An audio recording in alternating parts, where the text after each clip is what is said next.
recorded in a federal referendum, with more than 90% voting in favour of the changes.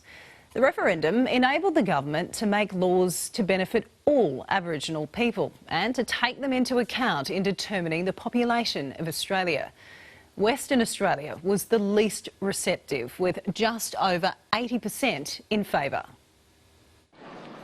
It was 1967 and the nation was in the mood for change. Australians were being asked to vote yes. The referendum is on Saturday, and it's important that we should have the maximum vote. It's a matter of democratic right.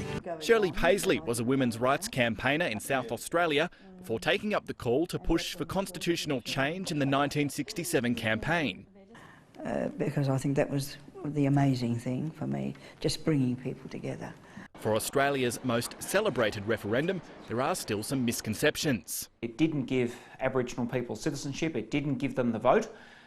In fact, what it did do is change the Australian Constitution, which is the rule book for the nation. Because Indigenous people already had the right to vote and citizenship, but there were still laws which ignored them. On May 27, more than 90% of Australians voted yes to change the country's birth certificate. The result? Two parts of the Constitution changed. Section 127, which said Aboriginal people shouldn't be counted in population surveys, was removed completely. And the reference to Aboriginal people was removed from Section 51, thus allowing the government to make special laws which benefited Indigenous people. And that was something that Gough Whitlam took up with gusto in 1972. It's what led to laws around sacred sites, native title and the like.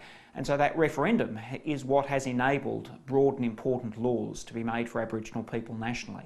The 67 referendum was Australia's most successful. The country has voted on 44 referendums in its history, only 8 have passed.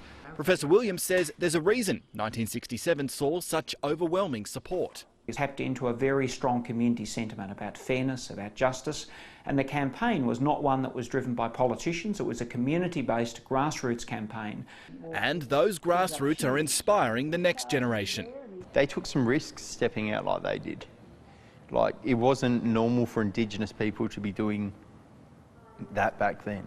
Luke Taylor is campaigning for Indigenous people to be officially recognised in the Constitution, something that will require another referendum. And he's taking advice from someone who's been there. She's given me a lot of insight and a lot of tips, and I'm learning every day from everyone. 50 years on, the challenge is taken up by new faces as they fight for change. Miles Morgan, SBS World News.